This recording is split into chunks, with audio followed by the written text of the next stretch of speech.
The key thing about this mechanism is that everybody registered will have to do so through a trained volunteer that works with the associations and the clubs in each country. At the moment, in each country, there's an outreach. Of course, in some countries, the embassies will play a critical role, because people can't work in the country without the embassy playing their role.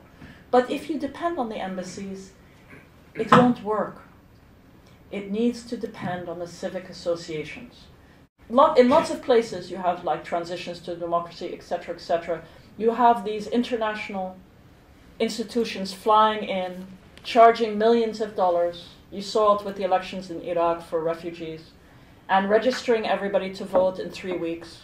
Yeah? It's not complicated. People can do it themselves, and people run civic registrations everywhere. The registration form is very easy. It's much more complicated to register for car insurance than it is to register to vote. It's a simple page. Very easy.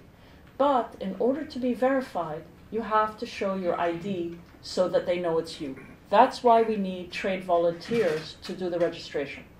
So in each country, they have between July and October to organize registration drives in which volunteers, university students, heads of clubs, heads of institutions, all of the parties will open registration drives, and people will know in the press, it will be in the press, they can come and register over that period. So let's say in Germany, they will run a series of them in Berlin, but they'll have Dortmund, Stuttgart, and they will put in the press on 14th and 15th of September, you can come to register, bring this documentation. So that's the process. So that creates the registration database. That creates the first register for those outside. Now, of course, once elections are called, they'll have to open the registration again, because some people won't register until they know the election is being held. You know how you don't do it until you know.